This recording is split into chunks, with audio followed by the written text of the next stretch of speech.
up for your right. Subscribe to my YouTube channel at Annkyo Breaks for notifications and updates. Also follow me on Facebook, Twitter and Instagram, all at Annkyo Breaks.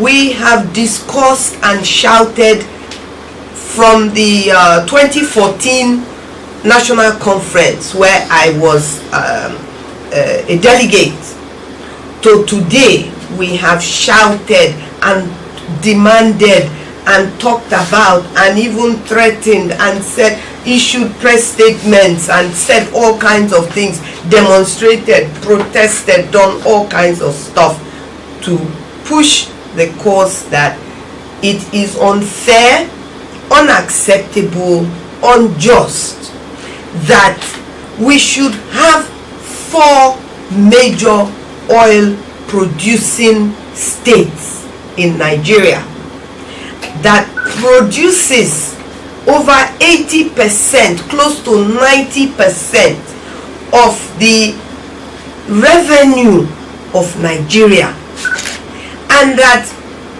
the Constitution gives the federal government the right to turn federalism into a centralized system of government that is controlled by a few, where we have 36 states, and these 36 states are out of these 36 states, 32 are highly dependent on the resources that is coming from 4 states.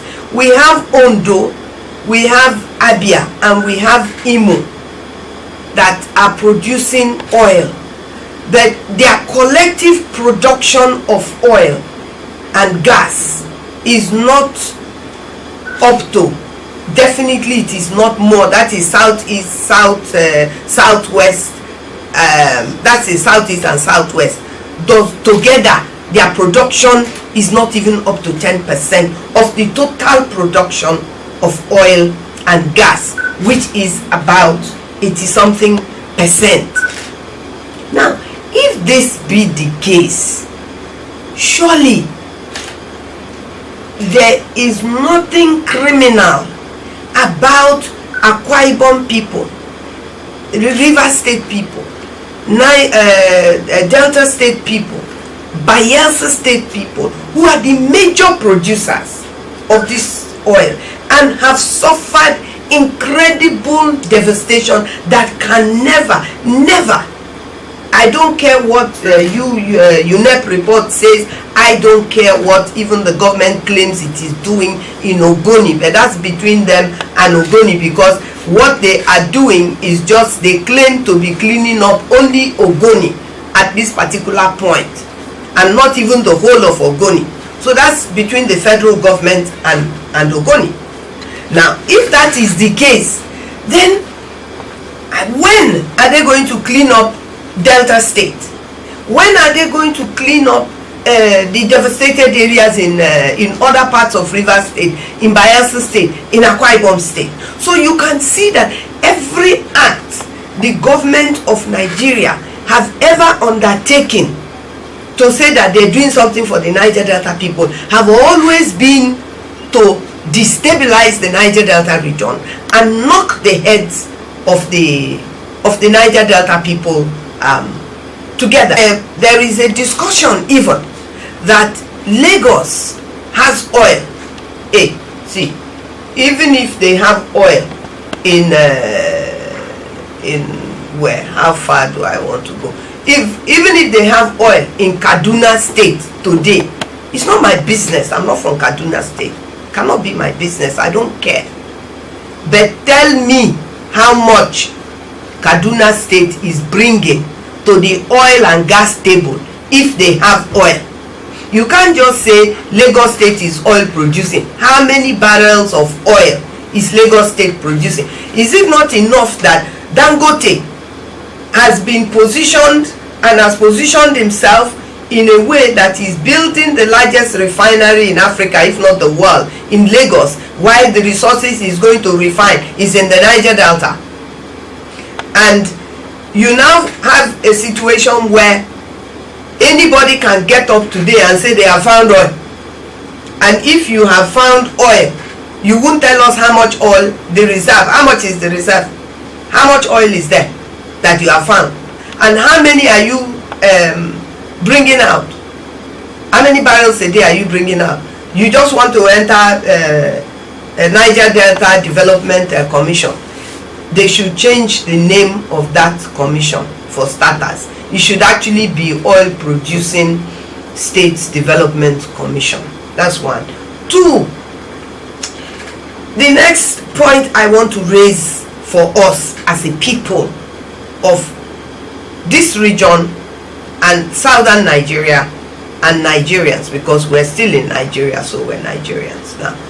Another point we want to raise is that the issue of restructuring, we have called for it. It has been resisted. We have been told it can never happen. We call for restructuring not because we're stupid, but because we want to be seen to have been serious in calling for restructuring. Because if we call for restructuring, it means that we still believe that we can be in Nigeria. We're not saying we want to leave Nigeria. We're saying let us restructure. When we say let us restructure, we're saying let us change the way things are done. Even if we just practice federalism as it is in its description, which means that the governor of Rivers State, Akwa Ibom State, Kaduna State, Katsina State will use what is in their states to develop their states and pay tax to federal government. People are saying no, we can't do that, because the oil that is coming from your state is what is sustaining Nigeria. So we will never accept restructuring in this country.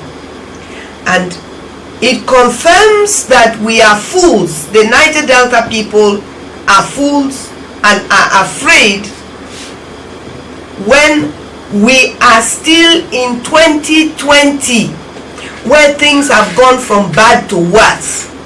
You still have Niger Delta people and politicians talking about 2020 presidential election. 2023 presidential elections.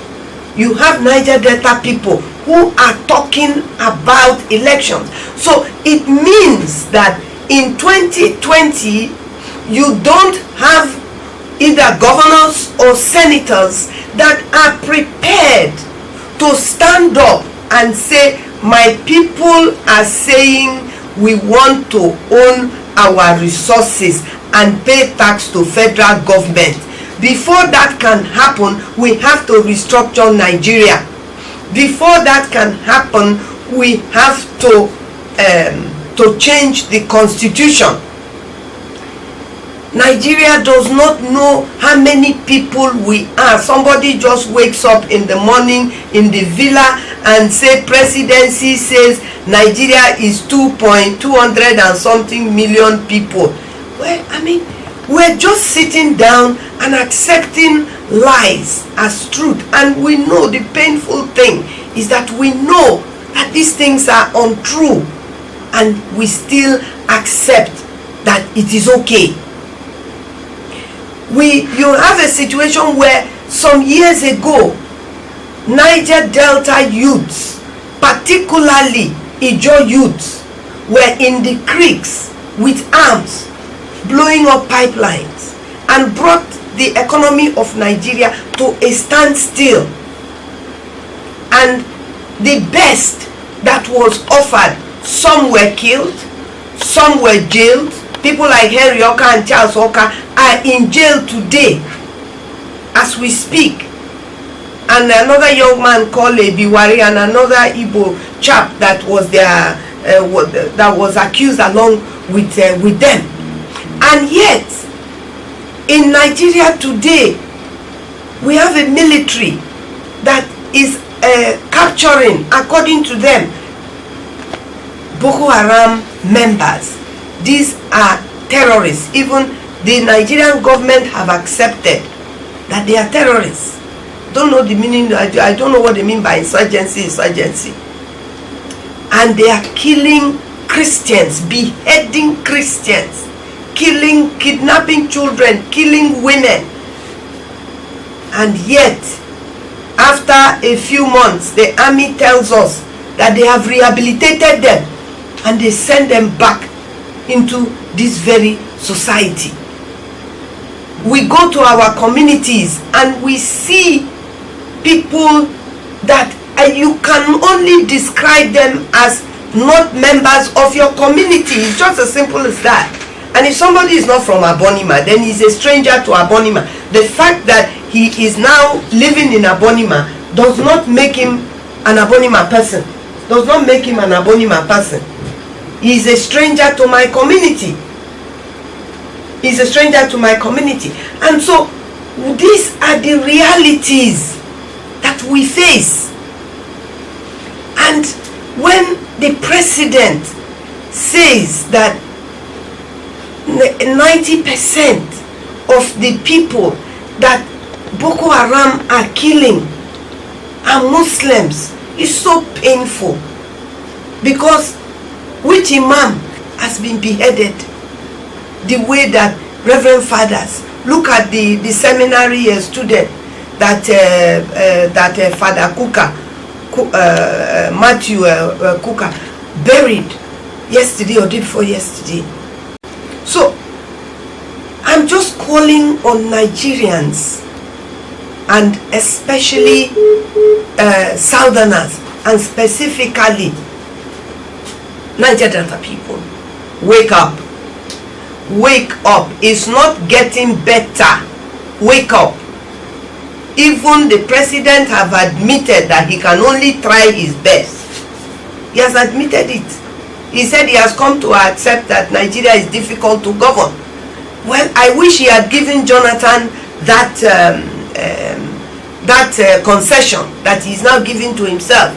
But it is well. I don't really think that, personally, I would not even support any move from the Niger Delta today to say that we want to produce a president. I will not support it. It's a waste of time. As long as we still have the 1999 constitution, and as long as we're still working with the 13% allocation that is being given to the oil producing states, I'm not interested in a Niger Delta president. What we are interested in is that we should own, control, and manage our resources and pay tax to federal government. And all those states that they created years ago that cannot sustain themselves, they should collapse them back to where they created them from. And on that note, I want to call the lines out. It is 081. Okay, good morning. What's your name? Where are you calling from? Happy Valentine's Day in advance. Valentine. Happy Wednesday. Okay. Go ahead. What's your name and where are you calling from? Larry. Go ahead. Go ahead. There is several issues to talk about, but the important thing is that we are just pursuing shadow, because all that we discuss on radio, especially on this station at this time of the day, I don't think it's going anywhere. You know, because I am in pain, because Niger Delta is doing upwards every day. Let me ask you a question. Shall I stop the program? Yes, don't stop it. I'm just... Oh, okay. I shouldn't stop it. Okay, go ahead. You are trying your best. Okay. You are trying your best. Okay. Okay? But when you don't have support from this area, because our people who are in government, they like to become a second federal. Okay? They are in Abuja receiving pennies from what belongs to them. I was going to understand that Abacha loot is still, people are still bringing it up to today. Where does that loot come from? Is it not our Niger Delta money? Is our oil that Abacha sold and kept the money to himself. And by today, the money they recover from Abacha is being used to work road in Lagos, work road in Katsina, work road in Abuja, but no single road in Niger Delta was mentioned. And all of us are thinking that we have representatives in Abuja sitting down as senators and House of Rep members. What shall we do? What shall we do? What can we do? Yes. We are something we call revolution. I belong to the people that want to be revolutionized. I support. We have done this before. We want government to ransom, and that is why up to today, nobody can collect the whole oil. No matter what they are doing, I advise you. Madam, we cannot sit down and talk on the radio every day. We must find a solution to this problem. You can see the Southwest, they are bringing out their security method. How they want to govern their place. Niger Delta cannot keep quiet. We must get up and fight for our rights. That was some maybe after this program you will put the news. Get up, fight for their rights. We cannot fight for our rights only on radio. We must do something. See. Stakeholder meeting. Find a place to stay and we discuss this so that we know what to do. All right. Because the injustice is much. Okay. Are you on Facebook? Are you on Facebook? Yes, I am talking to you. I cannot go to any company and look for work. No, wait. Come now. You said that we should hold meetings. So I'm asking you, are you on Facebook? I'm on Facebook. Okay, inbox me. Sorry? Inbox me, oh, look for me on Facebook and send me inbox message. I will look for you on Facebook. Thank you. Bye. Happy Wednesday. Okay, all right. So, well, hello. Good morning. Move away from your radio or turn it off. Thank you. Okay, thank you. Go ahead. Your name and your location, please. Just 1 minute and straight to the point. Okay, your voice is too low. Okay, I'm calling from Amadia. Okay, go ahead. My question is, if I may ask, how old is Nigeria today? I'm not talking about the independence. Yeah. The creation of Nigeria. Yes. 1914 to 2020. 2040 is 106. Nigeria is 106 by according to Lugard. My question is if Nigeria is of that age, a man or a woman or somebody of that age, how does the person need to turn back to a baby to learn or to learn to stay young? The name Niger Delta is describing the area where we are.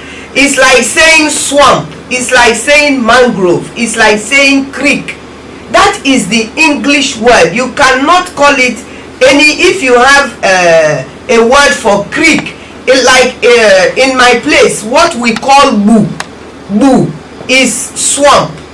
It's the mangrove area. It is called swamp. The creeks, wait, now you ask me a question. Let me explain to you, because I know where you're going with this thing. It is not whether we call ourselves Niger Delta, whether somebody say they are Biafra, whether somebody say, who called Yoruba people Yoruba, who called Igbo people Igbo, who called Kalabari people Kalabari, who called Ogoni people Ogoni. It is the area. We are from this area. This is our area, and because we are here, it is our area and we're laying claim to it. If tomorrow we decide to change the name, it will be us collectively changing the name. But this region is Niger Delta. It is a delta area. That is the geographical description. It's like River Niger. Okay, are we going to change River Niger? Are we going to change River Benue? Are we going to change Imo River? Are we going to change Oguta River? Who gave it the name? That is not the point. The point is the mentality. We have to change our orientation for ourselves. Nobody is going to change it. For me, it is not the fact of whether I am a Kalabari woman. an Ijaw ethnic nationality. That is who I am. I am from Rivers State because today we are a Rivers State. Rivers State did not exist before it was created. It was then Degema Division. We're under Degema Division of Eastern Region of Nigeria. Today we don't have Eastern Region of Nigeria. It's defunct. They don't have Western Nigeria. It's defunct. What they have is Southwest. We shouldn't waste our time arguing about who gave what name. Today that word Biafra, the bite of Biafra, does not exist on the map of Nigeria. It is called the bite of Bonny today. The word Bonny, who gave it to anybody? So my brother, those are not the issues we should be talking about. The issues we should be talking about in Rivers State. How will Ogoni people see Ikwere people as people that they can work with, as their brothers, so that we can defend ourselves and fight collectively for justice? How do Ijaw people work together with Ekpeye people? How do we see Igbo people as Ijaw people? How do we relate to Igbo people? If we want to work together, it is not by insisting that we must be Biafra before we can. No, we can agree to work together because our problem is the same, is similar, and the enemy is one person, is the same enemy. We can work together, but I will not accept as a person that somebody will insist that the only way we can free ourselves is that we must call ourselves Biafra and drop Niger Delta. No, we are Niger Delta. Tomorrow we can be any other thing. We are South today because yes. That's in terms of tradition. No, our tradition is not all the same. No, we have one enemy in common. The Igbo man is oppressed, the Akwa Ibom man is oppressed, the Ijaw man is oppressed. So what I'm saying is that it is the same system that is oppressing us. Like in Russia, before this time, Russia was the Soviet Union.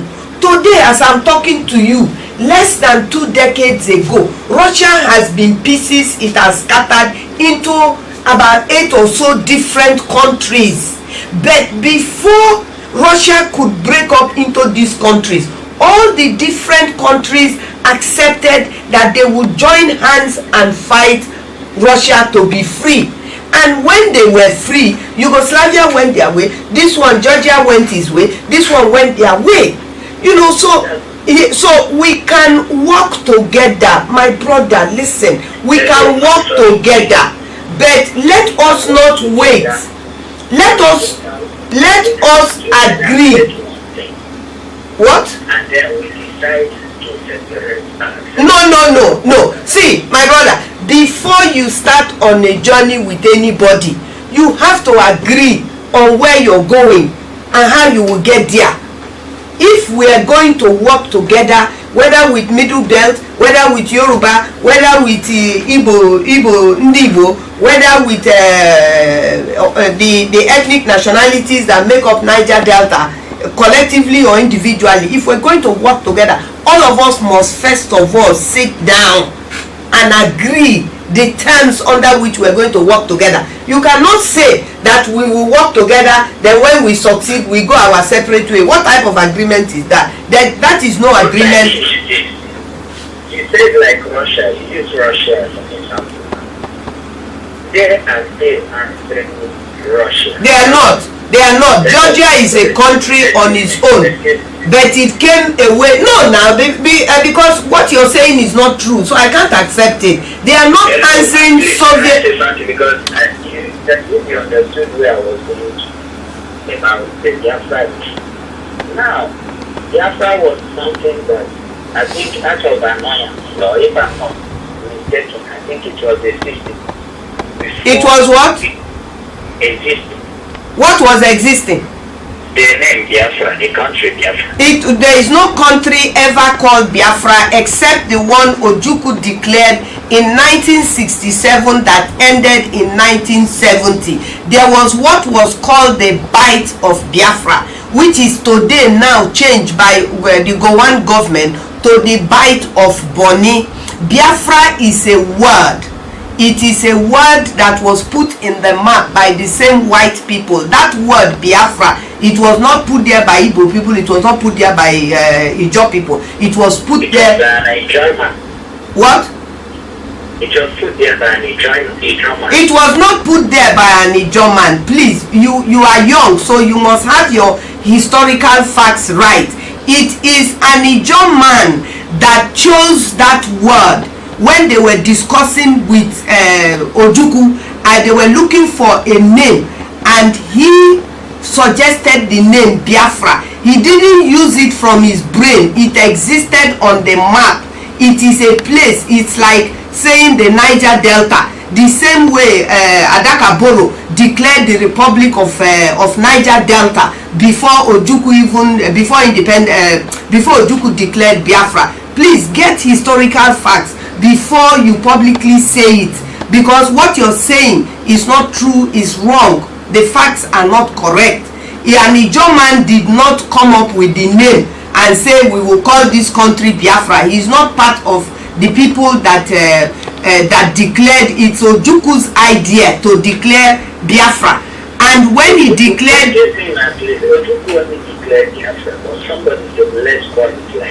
so what? So because an Ijaw man called suggested Biafra, so now me as an Ijaw person now I'm Biafra. Anyway, we are out of time. Next week you can raise this issue again, but I tell you that I definitely am not Biafran, or my people are not Biafrans. My grandmother is from Arochukwu. That does not make me a Biafran. On that note, thank you very much. We will be back next week, same time, same place. Thank you very much. God bless you.